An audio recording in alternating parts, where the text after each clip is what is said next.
kasngi sa jingken mo iyagi kenaskur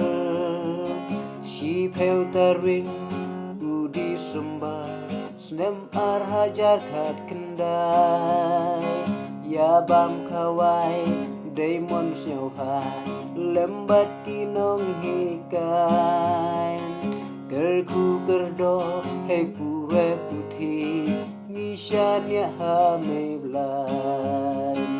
ablai em lang waki la hei shai la hei nang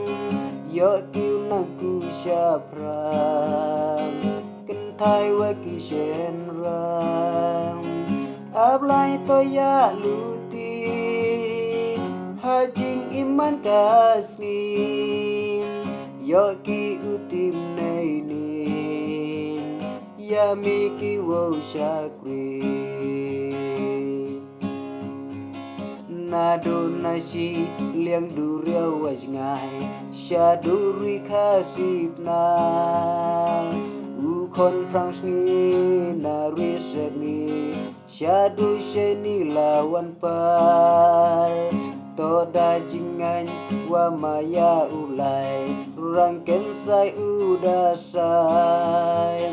sen jat jing chai ka ste pernam khasip nar lawan lam ablai em lang waki la hei shai la hei nang yo kiu nang ku sha prang ken thai waki shen rang ablai to ya luti hajing iman kasgi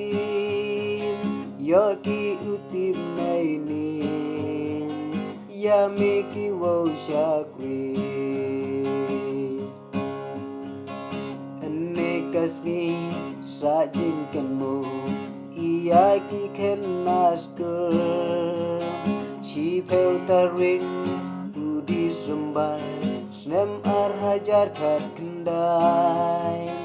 ya bam kawai daimon siauha lemban kinong hikai kerku kerdo hei pure puthi nishanya ha me blai ablai em lang waki la hei shai la hei nang yo kiu nang ku sha prang ken thai waki shen rang ablai to ya luti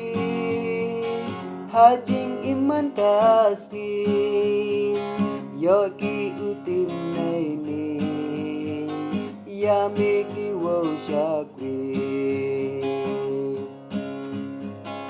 na do na shi liang du riau waj ngai sha du ri khasip nar u khon prang sni na ri se mi sha du she ni la wan pan to da jingan wa maya ulai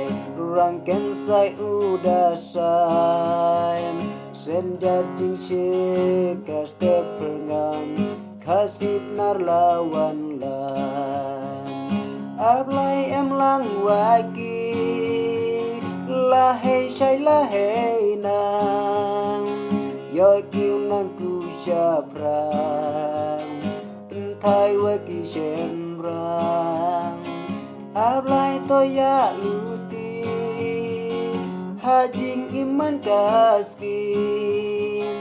yo ki utim nei ni